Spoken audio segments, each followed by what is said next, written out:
Dans cette vidéo, nous allons apprendre ce que c'est que les Smart Bones. En fait, les Smart Bones, ce sont des fonctions que l'on attribue à un bone.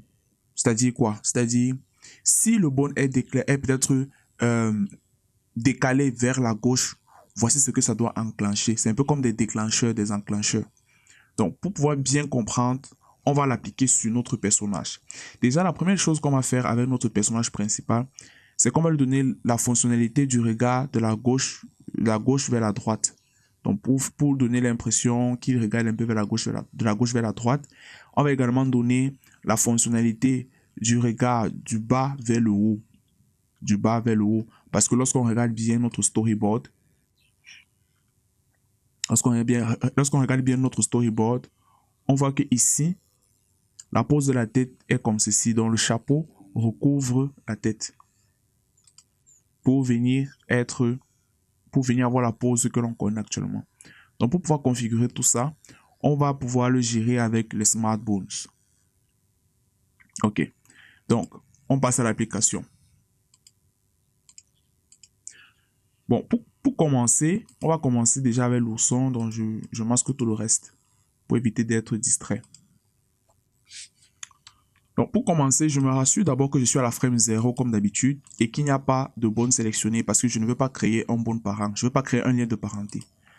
Donc, sur le côté, je vais d'abord créer le regard de gauche-droite. Donc, je vais positionner un bone comme celui-ci. Voilà. Je baisse l'influence du bone. Je vais donner un nom. Je vais appeler ça head turn. Je vais appeler ça HT. Gauche-droite. Head turn gauche-droite. Et ce qui va plus m'intéresser, c'est la fonctionnalité du côté droit. Donc, dès que c'est bon, dès que c'est créé, je vais appuyer sur Show Label pour voir le nom de la bone que j'ai attribué. Je vais maintenant venir sur Action. Si peut-être tu ouvres More et que tu ne vois pas cette fonctionnalité ici, il te suffit simplement de venir dans Windows et d'activer la fenêtre Action, c'est ici. Voilà. Quand tu vas activer Action, voici ce qui va se créer. Voilà. Donc, dès que la fenêtre Action est créée, la prochaine chose à faire serait de venir cliquer ici. En fait, justement, les actions, comme je t'ai expliqué, les actions, ce sont des fonctionnalités que l'on pourra enclencher si c'est qu'on fait usage du bone. C'est un peu comme des interrupteurs, ils sont petits comme ça. Il existe plusieurs types d'actions. Mais là, on va d'abord commencer par les actions les plus simples, les plus basiques, en fonction du bone. Donc, je clique sur mon bone. Je viens ici, je clique là, New Action. Et le nom de mon action va correspondre avec celui du bone. C'est important que le nom corresponde. Lorsque c'est validé, lorsque c'est bon, j'appuie là. Et maintenant, toutes les opérations que je pourrais faire ici, je pourrais configurer le bone pour que si je déplace ça d'une certaine façon, voilà comment mon personnage va réagir. Donc, pour le cas échéant, je vais venir à la frame 48, par exemple, je vais venir déplacer la bone ici. Donc, je vais dire à Mo que si je déplace la bone sur ce côté, qu'est-ce qui va se passer? Je viens maintenant sur mon personnage. Pour venir sur mon personnage, Alt, clic droit. Je veux par exemple qu'il regarde sur le côté droit parce que j'ai déplacé mon curseur du milieu vers la droite. Donc, je veux que ce soit qu'il regarde vers la droite. Donc, pour faire ça, je commence d'abord par l'œil. Je commence par l'œil. Je peux simplement venir avec l'outil de transform des layers. Je viens déplacer ça vers la droite en maintenant Shift pour qu'il n'y ait pas de déplacement hasardeux. Donc, je peux simplement venir, je sélectionne les pommettes, le nez, la bouche, le museau, l'œil droit, l'œil gauche. Et je déplace ça comme ça. Ok. Donc, si je fais là, regarde ce qui se passe. Bon, la question qu'on peut bien se poser, c'est de savoir pourquoi est-ce que ça sort? Pourquoi est-ce que les éléments s'y sortent déjà, l'œil et la pommette, pourquoi ça sort en fait? Parce qu'en principe, ce n'est pas censé agir comme ça. Et ça revient dans ce que je t'avais expliqué plus tôt, ce qu'on appelle les masques de calque. Les masques de calque Je t'avais expliqué comment fonctionnent les masques de calque et on avait pris l'exemple avec l'ombre qui venait sur la couette. Donc, on va appliquer le même principe ici pour le visage. Pourquoi? Parce que on voudrait que lorsqu'on va déplacer les éléments, que cela soit dans le masque du visage et que ce ne soit pas au-delà de ça. Donc, pour ce faire, je vais venir sur mon calque, sur mon groupe tête. Je double-clique dessus, je viens dans Masking, j'appuie sur Hide Hold et je valide. Dès que c'est bon, je reviens ici sur mon action, Return. Quand je vais venir, voilà, tu constates que à présent, à partir de là, tout se porte bien. L'œil est dans le masque du visage. Donc, je continue simplement de faire bouger les éléments selon ma guise. Voilà, comme ceci. Et puis, en faisant ça, je peux un peu modifier la structure de la tête.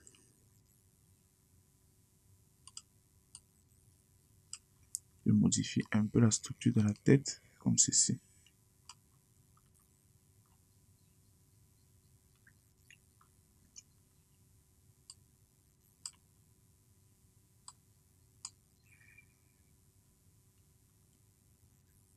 Même chose ici avec l'oreille que je vais déplacer sur le côté. Quelque chose comme ça.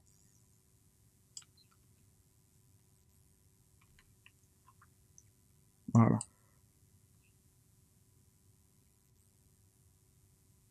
Donc voici ce que ça donne déjà pour le moment. Alors, je déplace aussi un peu la casquette, le chapeau je veux dire.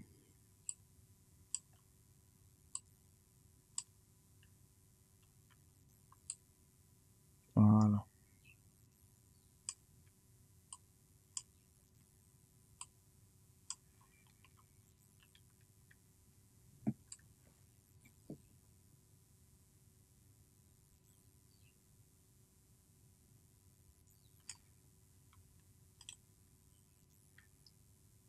Je reviens ici.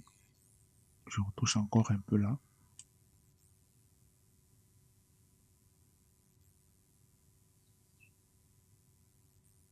Ok. Bon, c'est pas grave. De toutes les façons, on ne sera pas appelé à tout utiliser. Donc, je fais simplement ça pour te montrer comment ça fonctionne.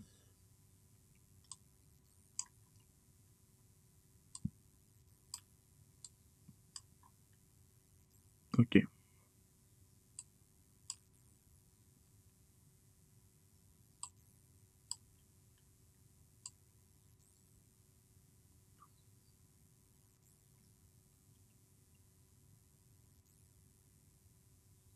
Voilà.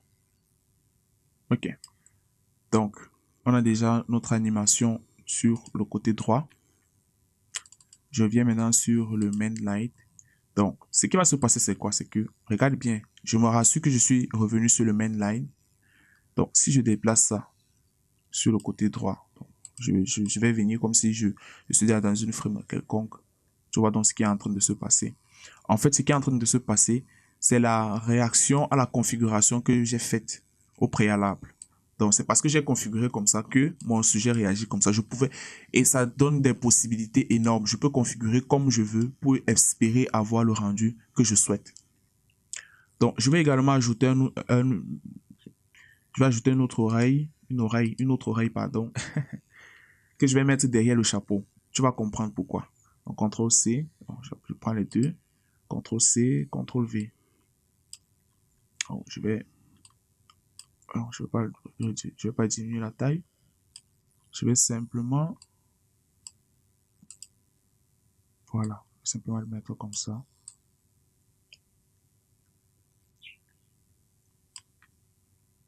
Et puis, je fais descendre.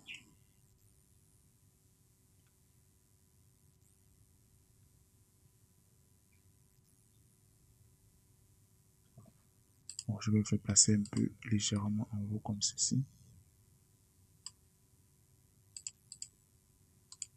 Donc, je fais d'abord descendre le bas, cette partie, et je fais descendre cette autre partie.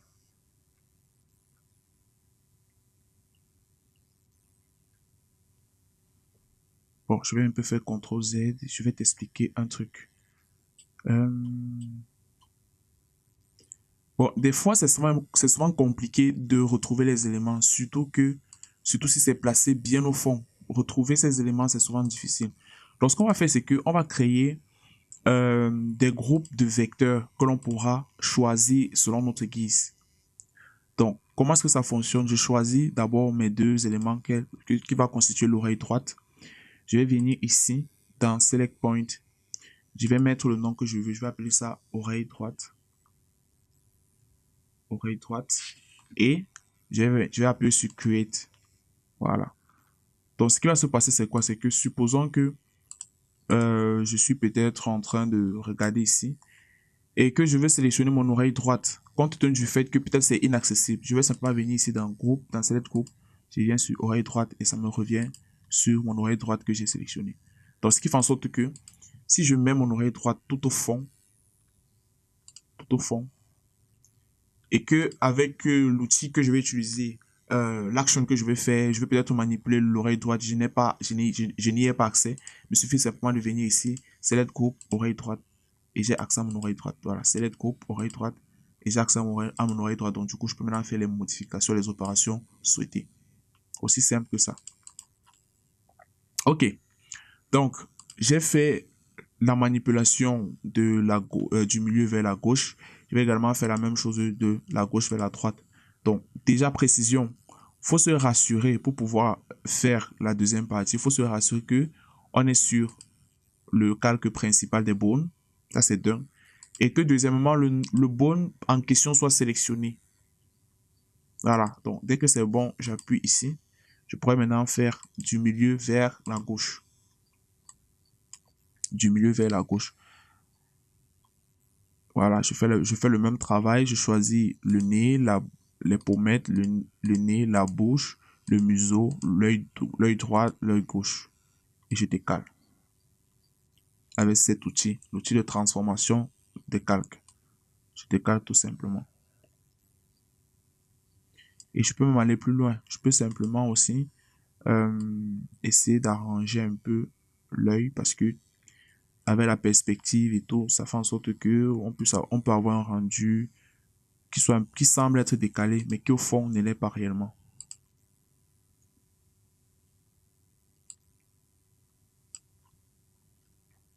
Donc si on revient là,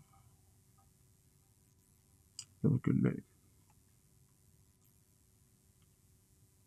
semble être un peu penché.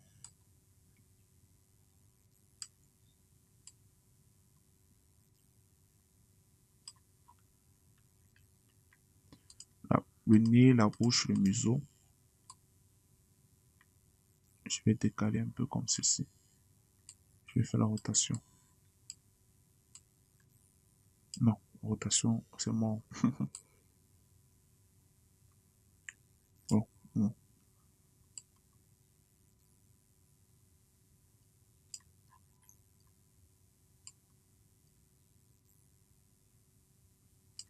Bon, dans ce cas, je viens ici. Je modifie la forme de la tête pour que ça puisse mieux correspondre à ce qui est en train de se passer avec le personnage.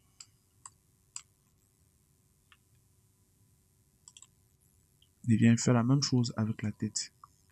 Déjà, l'oreille droite sera décalée encore plus sur la droite et l'oreille gauche sera encore plus décalée vers la gauche.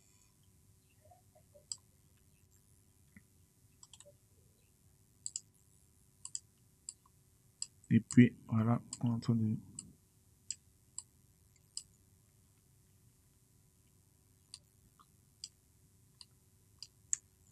Bon, essayons de voir ce que ça marche.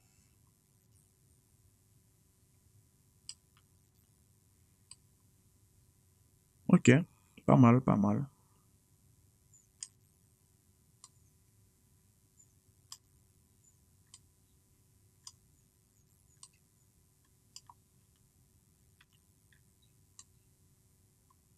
Voilà ça. Ça commence, ça donne déjà quelque chose d'intéressant.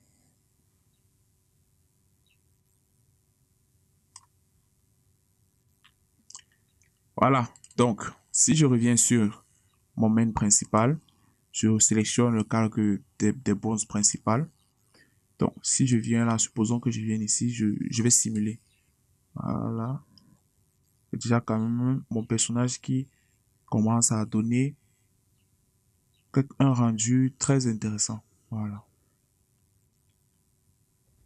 Je fais l'option comme ça. Cette animation aussi. Ok, je supprime. Bon, on va maintenant faire le mouvement du haut vers le bas. Voilà, du haut vers le bas. Donc, je viens ici. Je baisse en appuyant S l'influence de mon bone. Je vais appeler ça head turn haut bas. Voilà, haut bas. Et j'active le show label. Ok. Donc, je viens là, comme d'habitude, je sélectionne mon bone. Je me rassure que je suis au calque principal des bones. Je sélectionne la bone en question. Je viens ici, dans Action. J'appuie sur New Action.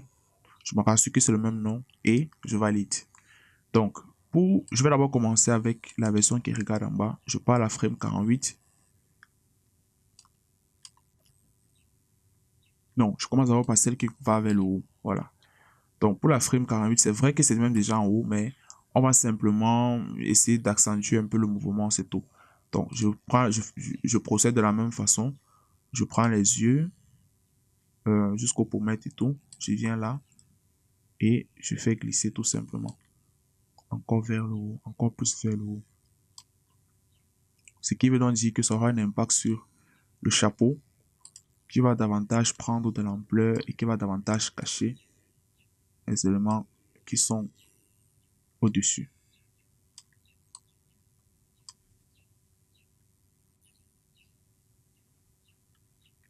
Donc, quelque chose comme ça.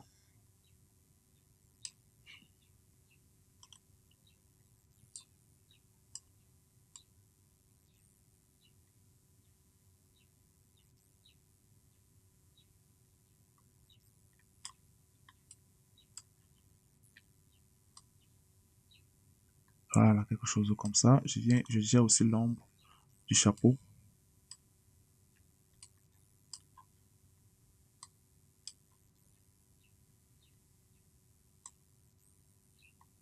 Et je gère également l'oreille ici qui va aller vers le bas.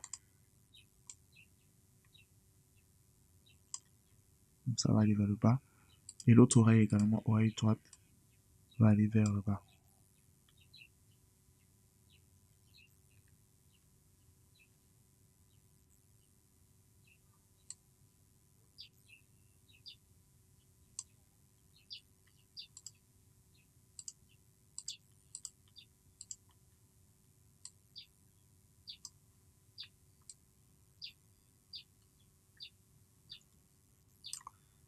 Je joue aussi un peu avec l'ombre ici en bas. Je joue aussi ici. Voilà.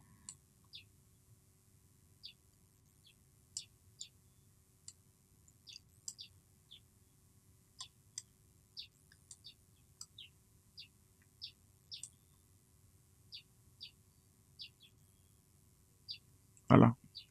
Donc, j'ai animé la pupette qui regarde vers le haut. Je vais maintenant faire la même chose pour le bas.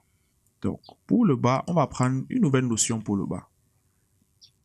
Donc, je reviens déjà sur mon calque principal des bones et j'appuie sur Mainline, je double-clique. Ok, je vais maintenant créer la direction qui regarde vers le bas. Je viens ici, je clique là, allez, hop là. Il y a la frame 48, je prends l'outil de transformation des bones et je mets vers le bas, j'indique la direction du bas. Bon, là, on va prendre quelque chose, on va prendre une nouvelle chose. Lorsque je regarde mon storyboard, je me rends compte qu'arrivé à un certain niveau, par exemple ici, le chapeau recouvre complètement la tête du personnage, c'est-à-dire le chapeau se positionne au-dessus de la tête du personnage. Or, lorsqu'on regarde la hiérarchisation de nos éléments ici, on se rend compte que le chapeau est derrière la tête. Voici le chapeau, voici la tête. Le chapeau est derrière la tête. Or, dans cette disposition-ci, le chapeau se retrouve au-dessus de la tête. La question de savoir comment faire pour que le chapeau qui était en dessous de la tête se retrouve au-dessus de la tête pour cette pose-ci. Là, on va activer ce qu'on appelle l'animation de l'ordre ou bien de la hiérarchisation des calques, des layers. Et où est-ce qu'on retrouve cette fonctionnalité? On retrouve ça ici dans l'élément central qui regroupe tous les bones. Ça peut également être retrouvé dans les dossiers, donc dans les groupes. Ça peut se retrouver dans les groupes ou alors dans les bones layer. Donc, je clique sur le bone layer qui contient tous les éléments de leçon. Je double-clique là. Et je viens ici dans Depth Sort et je viens activer Enable Animated Layer Order. Voilà. Animer l'ordre des différents calques. J'appuie là et je valide. Ce qui veut donc dire que lorsque je vais changer la disposition du calque du chapeau ici, ça va considérer ça comme une animation et ça va créer la keyframe de ça. OK? Donc, je veux que, bon déjà, la première des choses, c'est que je vais d'abord faire baisser les yeux. D'abord faire baisser les yeux, je viens OK au niveau de la tête. Je fais baisser tout le reste ici, tout ça. Je fais baisser d'abord. Bon déjà, je vais masquer les refs. Voilà. Je fais baisser d'abord les yeux ici. Ensuite, je viens sur le crâne pour faire baisser également.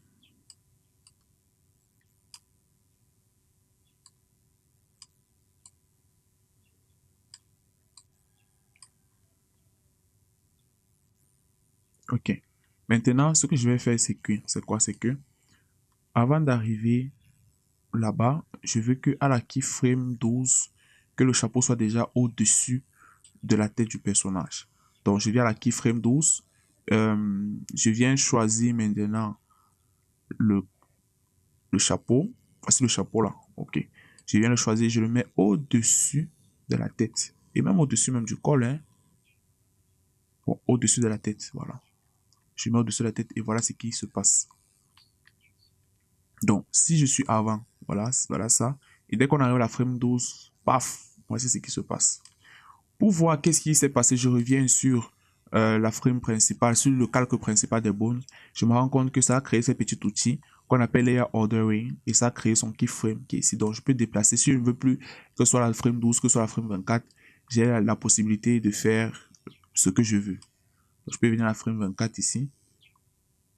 Je change tout simplement. Donc, je vais venir là, je vais venir modifier au niveau de la frame 24. Tout ça, là, je pourrais modifier plus tard, hein, c'est pas un souci. Donc, je vais prendre ça, je vais aplatir.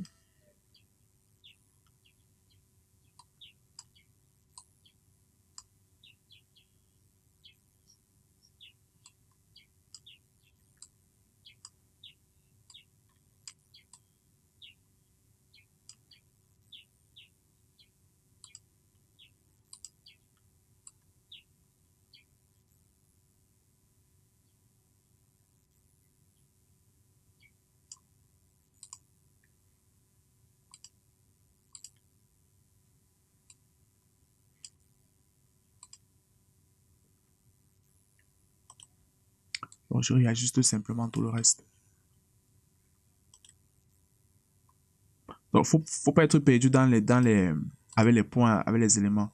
Du moment qu'on sait déjà ce qu'on veut, c'est important. Donc, si peut-être tu n'arrives pas à te retrouver facilement et que tu as besoin de repères, tu peux revenir sur la référence ici. Donc, je vais masquer déjà ceci. Tu peux revenir sur les références et arriver sur les références. Si tu veux te retrouver exactement sur la frame où il y a le chapeau en question, tu peux simplement faire déplacer, venir ici sur cette option-ci du séquenceur et venir déplacer pour se retrouver là. Et sur la base de ça, maintenant, tu pourras faire les modifications que tu veux.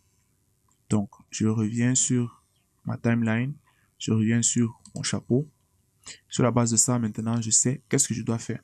Donc, si je me rends compte que ma timeline a une couleur normale basique, ça veut dire que je suis sorti du mode editing du smartphone. Pour pouvoir retourner, il me suffit simplement de double-cliquer là, parce que j'étais au niveau du smartphone 2, et de revenir à la partie qui m'intéresse. Voilà.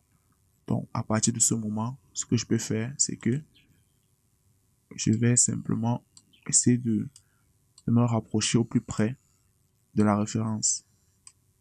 Là, ça t'évite de trop réfléchir inutilement.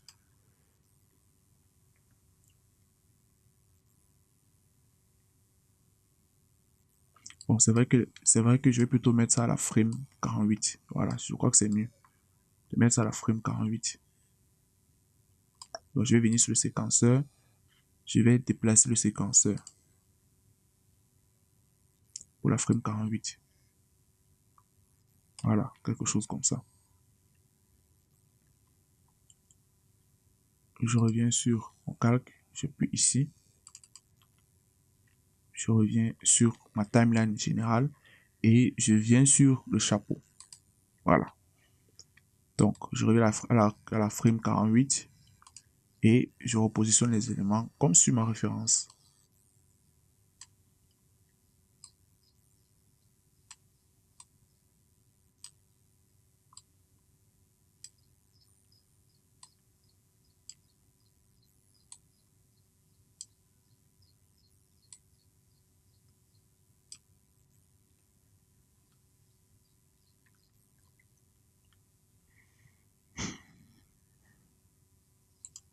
Donc, je viens là, je sélectionne cette partie-ci. Voilà, cette partie-ci. Je la repositionne tout simplement. Là, je travaille sans trop de stress, hein,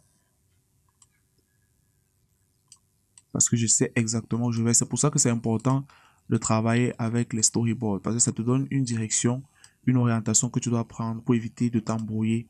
Parce que avec Moho, si tu ne sais pas réellement ce que tu veux, tu peux facilement t'embrouiller. Alors, je prends l'oreille, je mets là ici, je mets ça là, et je prends cette oreille ici,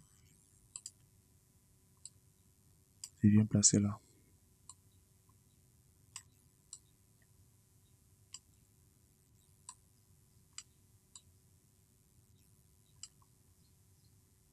Voilà.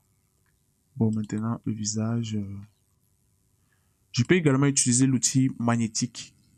Voilà, l'outil magnète. Si peut-être j'ai plusieurs points que je vais déplacer, je peux utiliser l'outil magnète.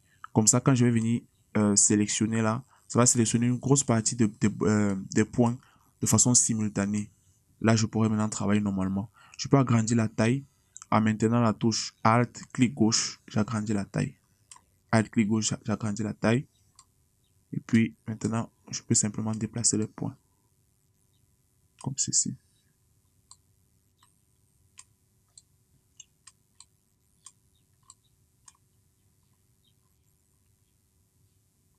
Bon, il y a la partie ici également.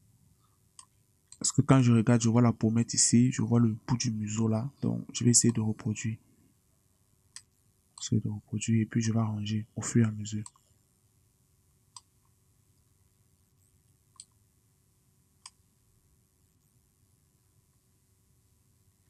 Ok, je viens sur le museau.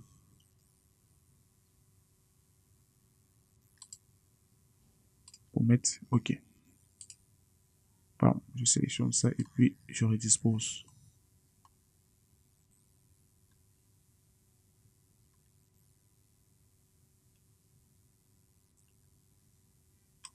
Ok. Donc, qu'est-ce qui se passe? Autant j'enlève la référence. Je vois ce qui est en train de se passer. Bon, je masque aussi l'appareil photo.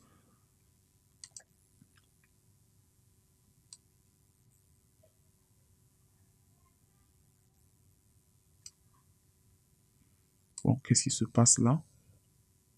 Je crois qu'à partir de la frame 12, il faut que le chapeau soit déjà au-dessus. Donc, je viens ici, frame 12 plutôt. Ça, la frame 12. Voilà. Ok, maintenant, s'il y a les petites imperfections, c'est le moment de corriger hein, ces imperfections en question. Par exemple, ici à la frame 24, je me rends compte qu'il y a un petit décalage. Je corrige la frame 24 ici. Bon, déjà, la frame 0, ça va. Jusqu'à à la frame 12, c'est pas trop grave. Hein, si ça crée cet effet, c'est pas trop grave. Maintenant, la frame 12, ce que je peux simplement faire, c'est que je peux venir travailler l'ombre pour que ce soit un peu plus cohérent avec ce que c'est censé proposer. Voilà, quelque chose comme ça.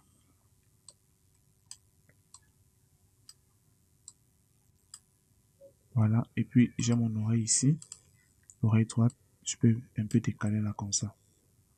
Également, cette partie-ci que je peux commencer à décaler. Comme ceci. Et puis, j'ai cette partie-ci. Je peux déjà commencer à faire descendre. Voilà, comme ceci. Comme ceci. OK. Donc, j'ai ça là. Frame 24, je fais encore bien descendre ça. Et à partir de l'ombre, j'arrange encore ça. Comme ceci. C.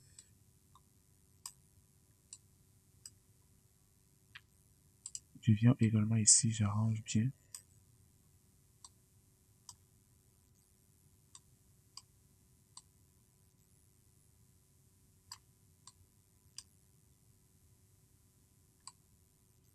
Là, comme ceci. Oups. OK.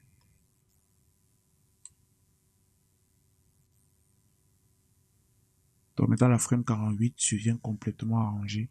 Parce que l'ombre, justement, doit suivre le mouvement.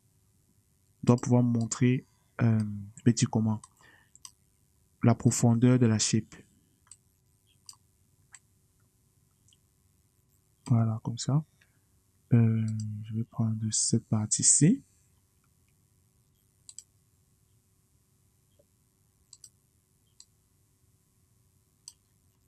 Et venir baisser. Faire baisser. Bon, on se rend compte qu'il y a le col ici également qui pose problème.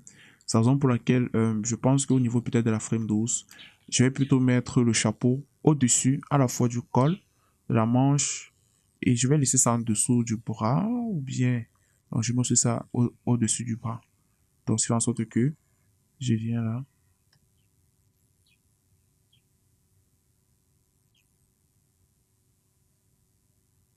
Ok, bon, c'est pas grave. Continuons seulement de travailler. Donc, j'étais ici ouais, à la frame 48. Je viens, j'arrange encore ça comme doucement.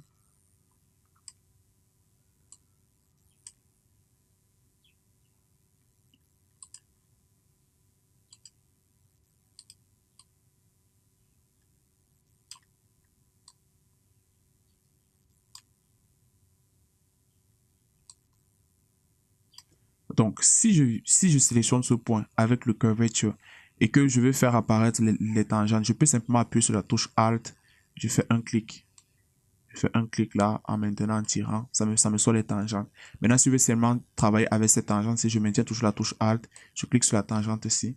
Ça touche la tangente ici sans toucher l'autre tangente.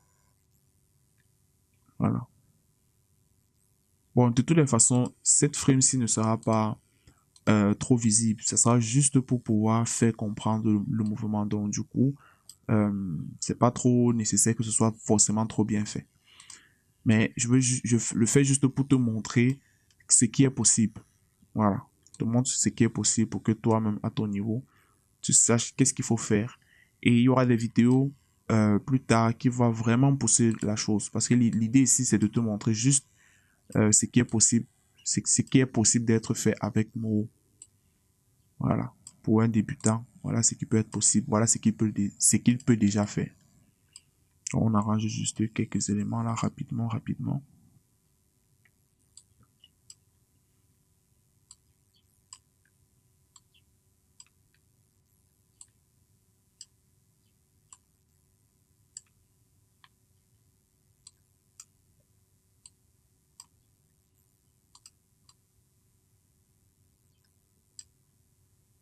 Voilà, quelque chose comme ça.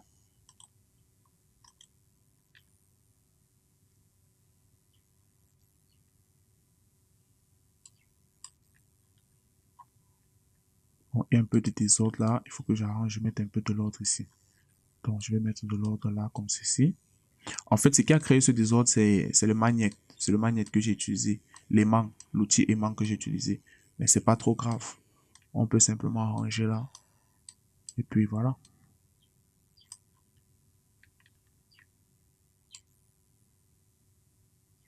Voilà. Tu vois qu'on a, il y a quand même, on a déjà quand même une animation qui peut passer. Ça peut passer.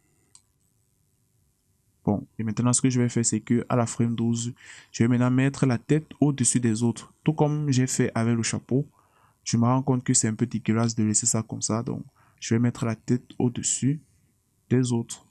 Voilà, comme ça. Voilà. On a maintenant quelque chose, une animation comme celle-ci.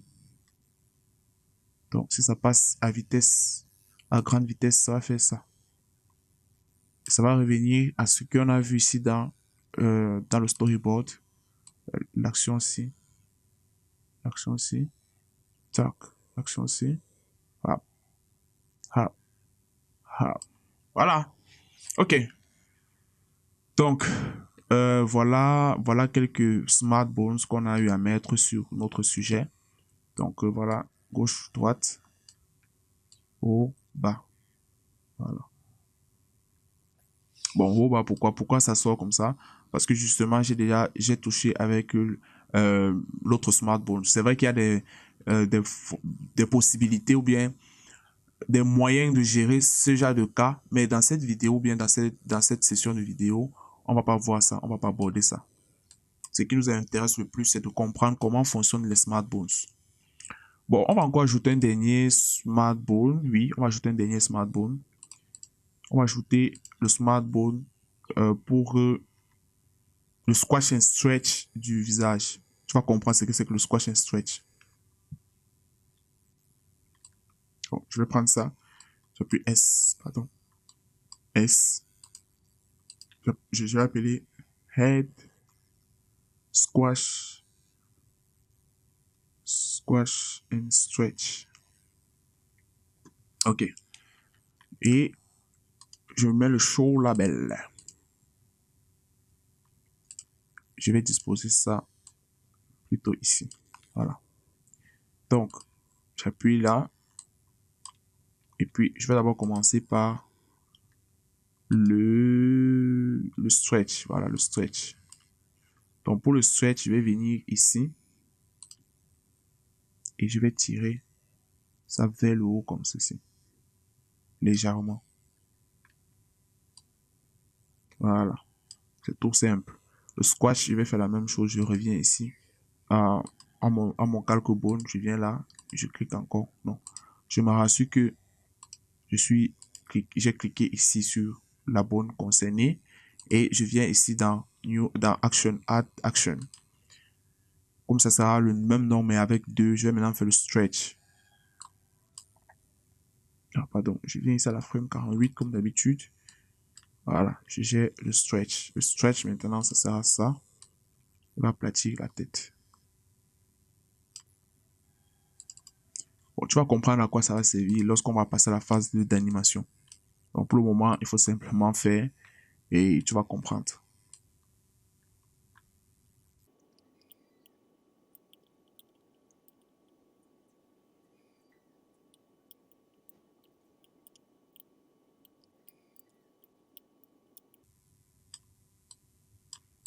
On fait quelques petits tests pour voir un peu ce que ça peut donner. Bon, t'en fais pas, hein, je fais juste des tests. Je vais t'expliquer réellement qu'est-ce qui se passe, comment ça fonctionne.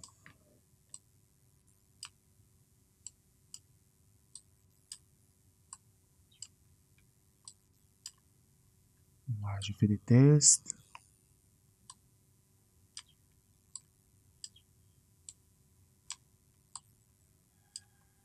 Ok, donc si j'appuie ça.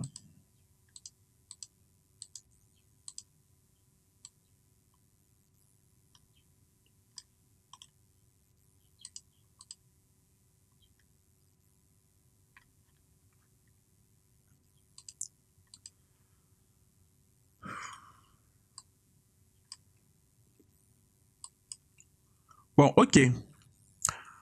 On a travaillé les smart bones de notre personnage principal. Dans la prochaine vidéo, on va travailler les smart bones pour le personnage secondaire qui est l'oisillon. À tout de suite.